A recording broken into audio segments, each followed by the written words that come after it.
السلام عليكم ورحمة الله وبركاته. إخواتي وأحبائي، أسعد الله مساءكم بكل خير وبكل ما تتمنون هنا من داخل المملكة المغربية، هنا من مدينة الزهور، مدينة العشق، مدينة المحمدية. قبل أي شيء طبعا أنا كنت وعدتكم في لايف مباشر من تقريبا من نص ساعة بأن أنا طبعا هعرض عليكم الصفحة الرسمية الخاصة بيا، فرعون مصري في الأطلس، وهي اللي بتشوفوها قدامكم دلوقتي اهي.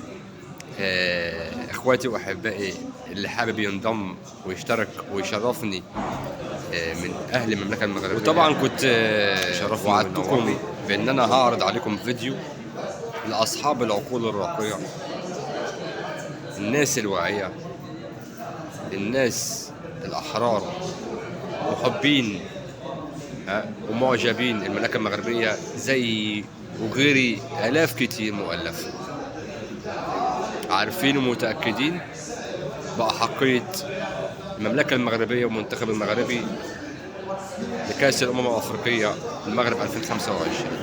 تعالوا نشوف مع بعضنا الفيديو ده من شخص مصري من داخل جمهورية مصر العربية، رسالة دعم ومساندة لأهل المغرب والمنتخب المغربي، وتفاؤلوا إن شاء الله بإذن الله هو وأنا وكل اللي بيحبوا معجبين المملكة المغربية، إن شاء الله المغرب هتوصل لبعيد بعيد جدا. المغرب هتبقى في حتة تانية بعيدة عن كل المنتخبات. تعالوا شوفوا الفيديو وشوفوا ردود فعله ومساندته وروحه المعنوية من جهة أهل المغرب والمنتخب المغربي عن الأحداث اللي حصلت مؤخرا في كأس الأمم الأفريقية 2025.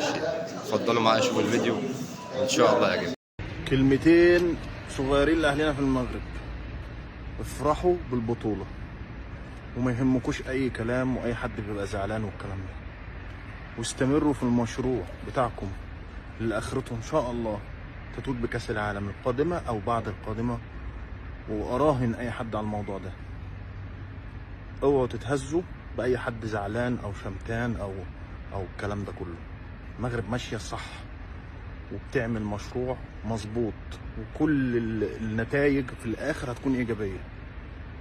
وعلى فكرة، موضوع سحب اللقب من السنغال ده مش أول مرة تحصل حاجات شبه دي. حصلت قبل كده مع الوداد والترجي وتم تعليق اللقب وبعدين ادوا الترجي، وحصلت قبل كده زمان مع يوغوسلافيا وراحت الدنمارك بعدها وكسبت البطولة في أوروبا، وحصلت قبل كده مع مارسيليا، وحصلت قبل كده في دوري أبطال أوروبا، وحصلت قبل كده في بطولات تانية كتير. مش أول مرة، هي أول مرة بس في أفريقيا كأمم أفريقية، ولكن الفيفا والكاف صمموا يعملوا كده أنا عارف عشان ما يسمحوش لكرة القدم إنها تخرب بعد كده. وحصلت بعد كده حتى في الدوري المصري وحصلت في دوريات تانية.